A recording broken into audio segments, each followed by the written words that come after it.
Matt, thanks for giving us some time, considering you always seem to be working. Yeah, it's true. College football final runs, I think, 20 times. By the end of the run, people say, like, dude, you've been on all damn day. It's like, well, not really. We run live at, I think it was midnight or 1 a.m. And then we clip off some stuff, do a couple of fixes, and then put the final show to bed.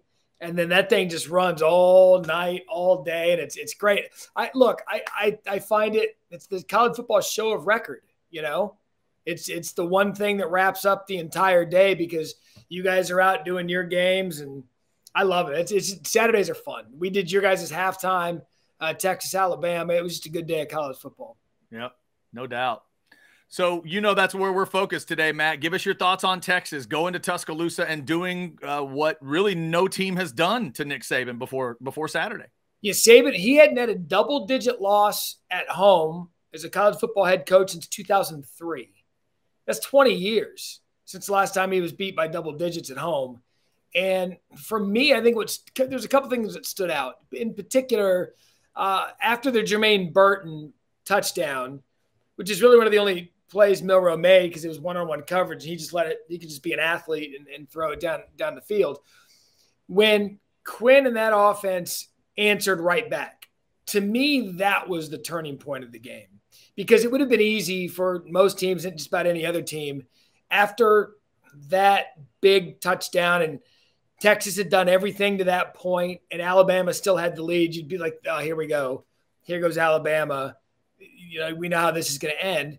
But then Ewers and that offense, I mean, they marched right back down the field, and then Mitchell caught that touchdown. It's like, well, wait a second. This is different.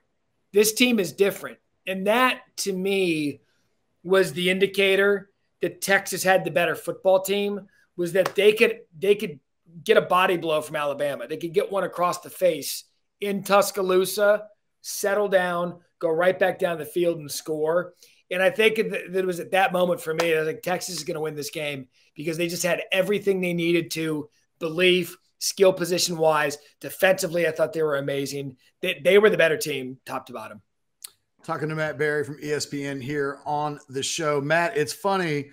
Less than a week ago, we were doing this, what's your confidence meter for Quinn Ewers? And what on a 1 to 10 scale, what's your confidence meter with this Texas football team? We were getting a lot of sixes on Quinn Ewers, and consequently, some people thought the team a little higher, but nobody really knew what to do with Texas going into that game. Now that they've won that game, what do we think of Texas moving forward? Where's your confidence meter at with where this now projects over the course of the rest of the season? So I think the confidence in Quinn thing is just because Arch Manning's on the team. I mean, that has a lot to do with it. When you've got a Manning, you got the next heir apparent in that lineage of Manning throwers. That's going to hurt any starting quarterback. I really, really liked Quinn Ewers. I know he had some up and down times last year. He got injured. But from the start of the offseason, when he really made an emphasis to change his body type, to dive into the playbook and really grasp what it is they had coming back, for me, that's all I needed to do to believe that he was going to be something special this year. We know he's got the talent. I mean, he came out of South Lake Carroll as one of the highest rated prospects in high school football history, which is saying a lot coming from that area. And so I've believed in him and I've believed in Texas. The problem with Texas in the past is they weren't able to finish games. How many games did they have going into the fourth quarter, even in the second half, where they had the lead and they couldn't finish it? Sometimes in a new regime, like they've been doing with Sark, you got to get rid of the past regime. You got to bring in your players, and then you've got to get all of your players in belief on the same page. And I think we're seeing that in year 3. I really do. And for me with Texas, they have just about as much skill as anybody in the country. The thing that they cannot do, you cannot get a win like this on national TV like you did and then stub your toe down the stretch. Because I said it on, I don't know if I said it on College Football Final or one of our shows on Saturday. I don't think the Big 12 is strong enough for a one-loss team to get into the playoff. I just don't. I mean, there's Texas, there's Oklahoma, there's Kansas State. That's it. Baylor being 0-2 is not good for the league. And so Texas, to me, by far, clearing away the most talented team in the league. They need to look like that for the rest of the season, and I think they'll be one of the top 4 or 5 teams in the country. Matt, I think it's pretty clear that Deion Sanders' kid throwing the ball has gotten himself into a Heisman discussion for some people. Did Quinn Ewers do that for you Saturday night? Not yet. He made people that were maybe doubters of him believe a little bit more. I thought the throw that he made early on, Joey and I were arguing about it at halftime. The one when Quinn dropped it. I mean, I thought it was such a good-looking throw. So what did Joey say? Joey said the throw was okay. He said the catch was unbelievable. He didn't buy that. I thought the throw was so good the way it just dropped down out of the sky. So Joey, of course, Joey's going to give the credit to the receivers. If he keeps doing what he's doing, you know, he'll find his way into the Heisman discussion, but he's not getting the hype as Shador. You know, there's a lot of hype around Marvin Harrison Jr. There's a lot of hype around Caleb Williams. So look, end of the day, just win games, put up stats. If your team's in the top 5, 6 in the country, you'll be mentioned. When we look ahead for Texas, you mentioned you think they've got to go undefeated. I do. Is there a game? Because I was looking at the schedule earlier today. I'm not quite sure which is the most dangerous game left on the schedule, in part because the Big 12 just keeps stubbing its toes in lots of little ways. The Baylor game looks different than it did a month ago. The TCU game doesn't quite look as formidable as maybe as it did a month ago before we actually saw them play. If you had to circle a game on the Texas schedule, is it OU? Is it as simple as that, or is there another one? Well, look, it always comes down to Oklahoma. You guys know that. I mean, that's a game that I've covered for my entire career, having been in Oklahoma and Dallas. And so I think that game is something that always sets the tide. It used to in the Big 12 South with no divisions now. They're going to probably have to play them twice. You look at their schedule. I mean, I don't know, Kansas State, Texas Tech. I don't know, because there were so many things that happened in the first 2 weeks of the season none of us expected. And I just don't know that a 12-1 conference champion, with the way that conference looks right now, their only saving grace is that they need Kansas State to stay ranked. Maybe Texas Tech gets some momentum. Maybe Jalen Daniels and Kansas get a little momentum. But what's helping them is the ACC right now.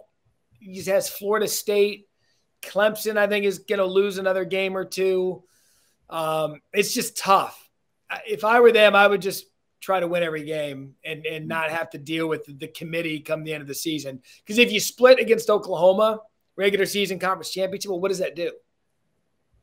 Well, isn't the Alabama win, though, because it's on the road? Isn't that the trump card? I mean, it might not be, because we don't know what, in a world where at the end of the season, how many undefeated teams are, what is the real discussion? But I think Texas fans would think, well, we got the Alabama win, so at the end of the year, even if the Big 12 isn't great, no one else will likely have a road win as good as that? Or is that too simplistic? No, look, that's why you don't want to put it in the committee's hands. Because let's just, for the sake of this argument, let's say Alabama goes undefeated the rest of the way, wins the SEC championship, which means that they win over Georgia, who's going to be number 1 for the rest of the year because their schedule's not great unless they get upset by Tennessee or someone. And let's say 12-1 Alabama, SEC champ over Georgia, in 12-1 Georgia, 1 loss against Alabama. Would the committee leave that out? And then 12-1 Texas. That's a great question. You see what I mean? Yeah. You can't. That's why if you're Texas, just win. You're better than every team on your schedule. Win the games, and you're good. Yeah, because you can't have, because when you get into those loss fights, you don't want committees having who's the better loss. That's when it really gets goofy, and we all say, shouldn't we expand this playoff a little bit? And they will, thankfully. Well, we haven't even gotten to the Big Ten. Think about it. Let's just say Ohio State and Michigan. Hell, even Penn State's good this year. So it's going to be down to that. And then the Pac-12, Washington and USC are legit. Yeah. And let's say USC's one loss of the year in the regular season is a close loss to Washington. And then they play again in the Pac-12 championship. And get them. Right. Yeah. Right. Yeah. Yeah. That's a good point. That's a good point. Yeah. Handling your business and just leaving it away from the committee. Yeah. You don't want that. Probably a good idea. Matt, since we are house divided, let's hit there the you bad go. side. I've been waiting for it, Chad. Let's hit the bad side because Texas fans are thrilled. Aggie fans are not. How disappointed were you in what Jimbo's crew took to South Beach with them? Yeah. You don't go, I think Mario's doing a great job building that thing, but it's year 2. Jimbo's in what, year 6? Correct. With as many 4 or 5-star players as any team in the country. So to go on the road and get beaten like that, that's not good. I mean, that's just not a good look because Cristobal is still in the foundation building process of his tenure. Jimbo should be built. And they got beaten up and down the field against Miami. And so, end of the day, look, the 3 best teams in the SEC West have already been beaten. LSU, Alabama, and now Texas A&M.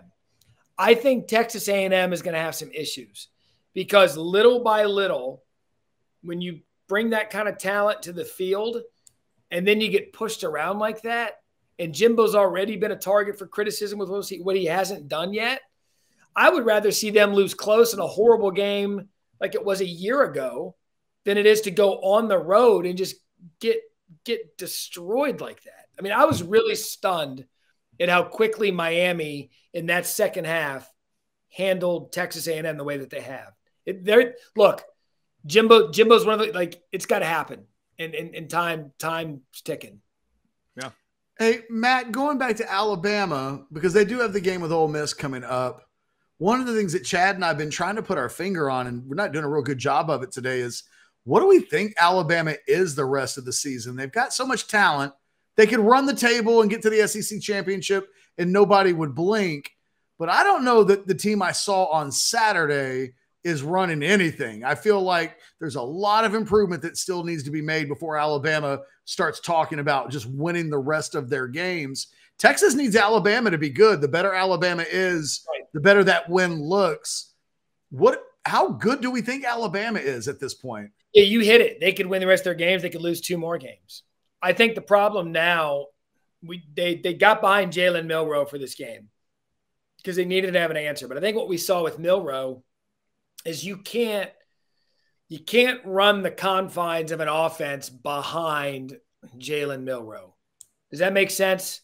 Whereas the quarterbacks they had in the past, Bryce Young, Mack, Tua, they ran the entirety of the offense. It was clear that Jalen isn't that type of quarterback. Now, what he is a package nightmare waiting to happen. And so I still believe that Alabama is going to try to find out, is it going to be Buckner? Is it going to be Ty Simpson? They couldn't afford to experiment this early in the season with Texas coming week 2.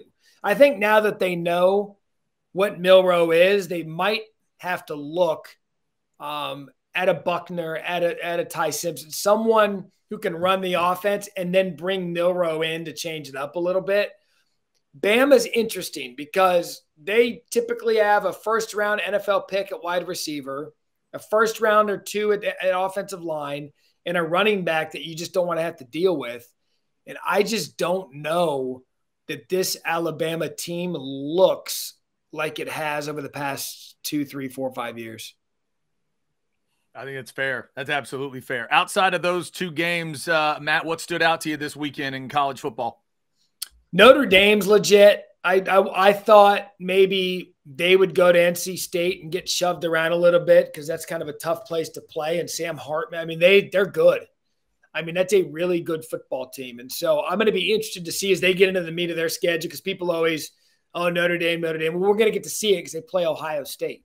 Also, conversely, we'll see what Ohio State is. I don't know that Kyle McCord has found his rhythm yet. I know Marvin had a couple of touchdowns this week after having 2 catches in week 1. So there's still a lot of questions to be answered. If I'm if I'm ranking teams based on what I've seen through the first couple of weeks, based on what they've done, I'd put Michigan up there at number 1 with Georgia. I'd be splitting that between them and Georgia. And I think Florida State's a top 3 team. Like, Florida State is scary. And we saw it against Clemson. How good is Clemson going to be? I don't know, but you're gonna see when Clemson and Florida State, and I'm excited for that one because you're gonna see how much better Florida State is than Clemson. And then you got to look at them and say, like, Florida State might be someone to deal with as we move forward. And then if USC can figure out a defense, and I think that they will, they're frightening. And I think this is the year the Pac-12 gets to. I mean, they are absolutely frightening. And so between them and then who thought Colorado would be ranked this year, the biggest surprise so far heading into week 3 is the Pac-12. Top to bottom is just a really, really good league this year. Yeah. Matt, last question, we'll let you go. If we take Florida State and Texas out of this discussion because they've been talked about a lot because of their 2 wins, and we take away Notre Dame because you just mentioned them, who is the team across the country that we're not talking about enough, and why is the answer Washington? But because it's Washington, they're tucked into the upper left quadrant of they're so far away from everything that if they're not playing in Pac-12 after dark, people aren't really paying attention to them much. But when Penix gets a primetime audience and people see his 3 receivers who are studs, just watch he's a guy that could backdoor his way into a Heisman with the right performance. And even some of the Washington State is legit. They just beat Wisconsin at home. Yeah. And they're pissed off that they got left out of the Pac-12. Oregon State with DJ Uiagalelei, they always play angry. I mean, there's a lot of good football up in the Pacific Northwest this year.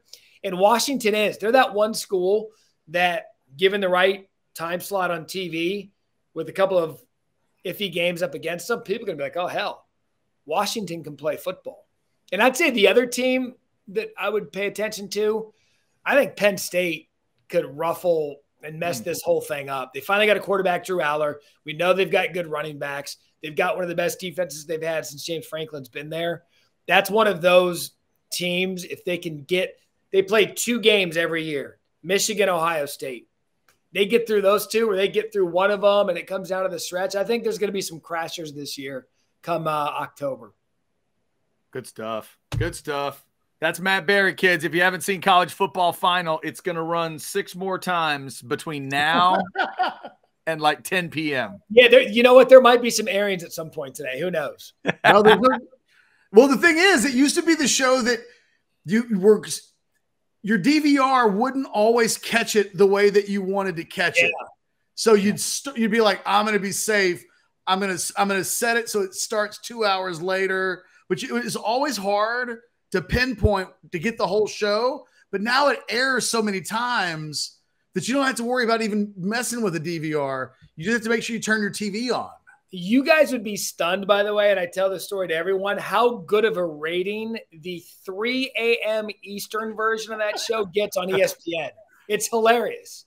It's like, who the hell is up at 3 a.m. on the East Coast watching this? Well, I know who's up at 2 a.m. on the Central Time Zone watching it. Exactly. Well, I'll tell you what, Matt, this is the truth. Every week when we get to Monday morning, I swear I think I have 4 of them on my DVR because of what Ketch just said. I'm the idiot OCD guy that records 4 different versions and runs them all 2 hours past just to make sure I get it right. That was the worst. When DVRs came out, it was the worst. Like, if programming would run over at 2:12, you'd get 48 minutes of the show. Like, well, what the hell happened to the last segment? So, don't worry, we've got you covered. We'll be on it million times. You're like, wait a minute. Why did Matt and the guys start with that Boise State game? That's weird. They're leading with Boise State. No helmet stickers this week. That's part of it. What's happening? What's going on? Matt, we really appreciate it, my man. Have a great week. Thank you so much. All right, guys. You're the best. Take care.